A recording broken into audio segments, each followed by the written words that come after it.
Packing a pipe is the single most important skill to learn when pipe smoking. Do it right, everything falls into place. Do it wrong, and nothing else matters. My name's Joseph Foy, and welcome to the Carolina Pipe. When you first pack a pipe, most people just grab a pinch of tobacco, put it in the pipe, push it down a little bit, and you've got the same density top to bottom, and then they wonder why they have to fight it for 45 minutes. I'm going to show you a very simple method to use with ribbon cut, the most popular form of pipe tobacco. 3 simple steps anyone can remember. Layer 1, bottom layer. What you're going to do, you're going to grab and gravity feed, just sprinkle your tobacco into your pipe loosely until it comes about to the top. Then you're going to take a finger and very, very lightly push it down to about the halfway point.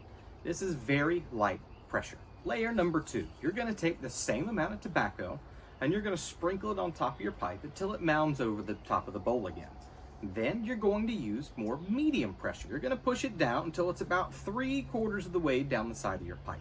Layer 3, this is the top layer. You're going to take more tobacco and you're going to fill it up a little bit higher than you did. You can even mound it up a little bit on the outside. Then we're going to take firm pressure and we're going to push it down a little bit firmer. The goal is to create 3 separate densities. Firmness at the top, this is where your coal is born and lives. If it is not firm, your coal can fall all the way to the bottom. It can fail to travel around the whole pipe and lead to other issues. Then you've got the medium packed layer, which provides the structure to hold the coal. Then you've got the light layer, the loosely packed first layer, which provides all of the airflow needed to keep that fire burning and you not have to smoke it like a freight train. The end result, the bowl should be filled until about a 1/4 inch below the rim. You don't want it sticking out, you don't want to mound it.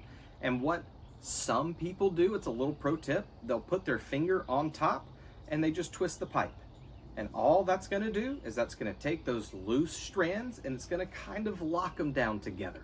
If you've done that, you've got a pretty good pipe. And now that we've got it packed, I'm going to walk you through the 5 mistakes I see beginners make most of the time. Mistake number 1 is simple, and it's a little bit easy to do, and it's overpacking. Overpacking can cause airflow issues, it can cause density problems, and not. If you're afraid you've overpacked it, this isn't a big deal. Just take your tamping tool, or anything, and just empty out your tobacco and start again. Mistake number 2, you pack it too loosely. This is the exact opposite. You're worried about clogging your pipe, you're worried about the ember, so you pack it loosely, thinking you're gonna provide it more airflow. The opposite happens. The pipe and the ember doesn't have the structure in the tobacco. Sometimes the ember can even fall all the way through, and I've even had embers come all the way through and up the stem in my mouth, and that is incredibly unpleasant when it happens.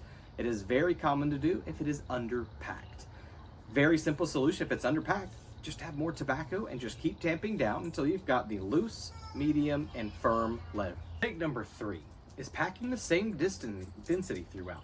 It feels the same tops to bottom. It looks right. It even draws right.